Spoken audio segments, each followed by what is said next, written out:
Hey guys, it's Miss Mitchell again. Um, I am still inside, but I came into the living room today. This is where I usually read. Got my chair turned a little sideways so that I have the table for the computer, but there's my recliner. When I say I read something last night, this is generally where I am, is sitting in this big blue recliner. We're going to read chapter 45 today. When we left, Ada had just come out, or had just gotten into the bomb shelter during the Blitz. Eventually, we slept. In the morning, an air raid warden roused us all. "Fires are getting closer," he said. "We've got to clear everyone out." I sat up. The docks had been on fire, but they were a long way off, weren't they? It wasn't until the man answered me, saying, "All sorts of stuff is on fire, miss. The water mains are broken and they're having time getting the blazes out," that I realized I had spoken. Then I realized I could hear. My ears still rang, but they were working again. I shook Jamie. He emerged from sleep like a rabbit from a burrow, a tiny bit at a time. "I want to go home," he said. I nodded. Yes. He was grey with dust from head to toe. Smears of red from his bloody nose still ran across his neck. His shirt was torn and he was missing a shoe. I suppose I looked as bad or worse. "Come on," I said. We emerged onto the ruined street where the gaps showed in the rows of buildings like missing teeth. A pall of dust and smoke choked the sunlight, but the street sparkled as though covered with stars. Glass. All shattered glass. And coming towards us, picking her way through the rubble and debris, a small figure with frizzy blonde hair poking out of the sides of her hat. She looked like a thin, very determined witch. I stared, disbelieving. My voice dried up in my mouth. Not Jamie. "Susan!" he screamed. Her head snapped up as if yanked by a string. Her mouth flew open, and then she was running toward us, and Jamie was running, knocking into her, burying his filthy face in her skirt, and then I caught up, and before I knew it, her arms were around me too. Her wool cardigan felt scratchy against my face. I put my arms around her, over the top of Jamie's head. I held on tight. "Oh, my dears," she said, "what a disaster! What a miracle! You're all right. You're both all right." And that was chapter 45, equally. I decided to go ahead and do chapter 46 in one day with one assignment, because the other chapter only took 3 minutes to read. A restaurant near the train station was open, despite having had its windows blown out. Susan ordered tea, then took us to the loo and tried to clean us up. "Where are your crutches?" she asked me. "Oh, Ada, your poor feet." Despite my stockings, my feet were covered with cuts. "What happened to your shoes?" "Ma'am took them," I said, "and then I couldn't get to the shelter fast enough, not before the first bombs fell." She pressed her lips together but didn't speak. Back in our seats, she continued to sit silently. A waitress brought us sandwiches, and we began to eat.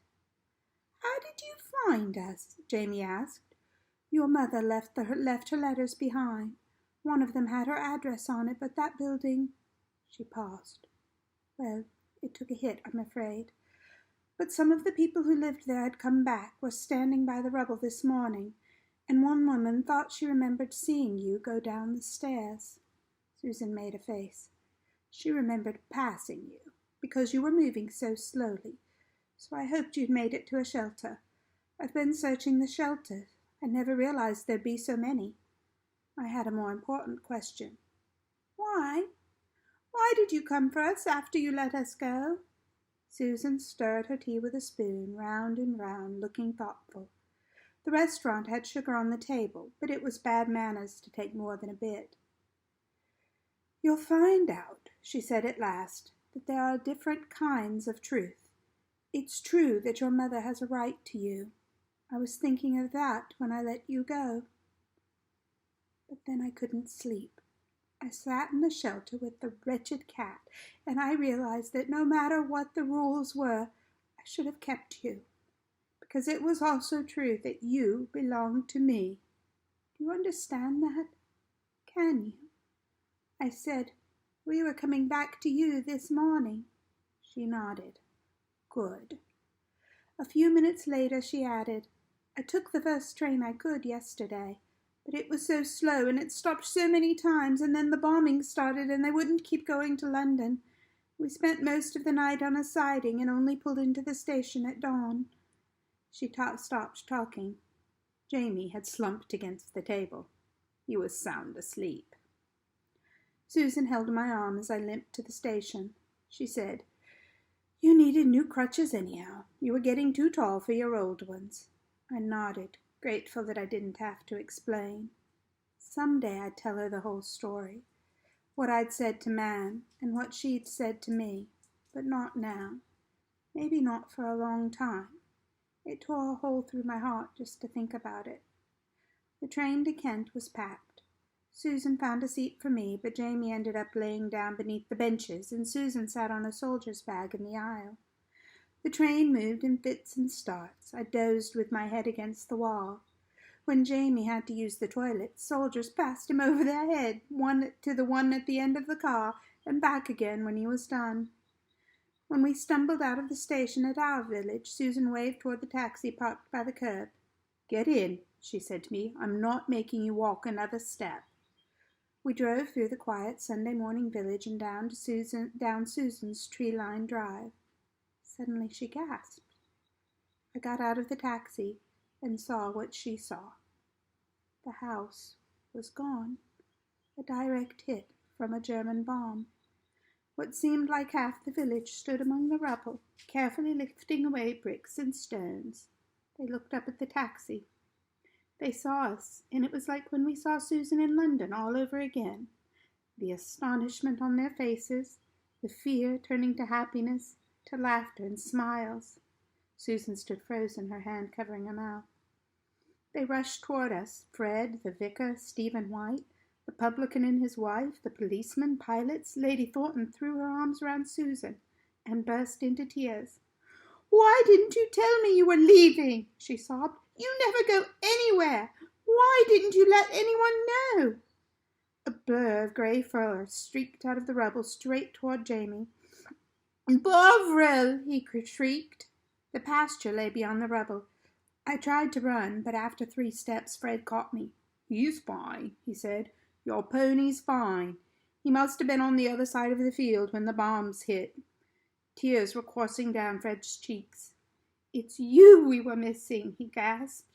You we were digging for. The sirens never went off last night. We thought we'd lost all 3 of you. Jamie bounced over to Susan, grinning. We've been shipwrecked, he said. Susan still looked stunned, but at Jamie's insistence she stroked Bovril's head. Then she put her arms around Jamie and looked directly at me. It's lucky I went after you, she said. The 2 of you saved my life, you did. I slipped my hand into hers. A strange and unfamiliar feeling ran through me. It felt like the ocean, like sunlight, like horses, like love. I searched my mind and found the name for it. Joy. So now we're even, I said. And that's the end of chapter 46. We talked the last time, or maybe 2 times ago, about how Ada was fighting a war inside herself. She was fighting it against Man and against herself. She said here that Susan said that Ada and Jamie saved her life. And Ada says we're even because Susan saved her life. How did Susan save Ada in this war inside Ada? What has Susan done to make this war inside Ada's heart come out so that Ada is saved? You can either put your answer down below in the comments, or you can put it on the Google Doc in Classroom. Have a great evening. Bye-bye.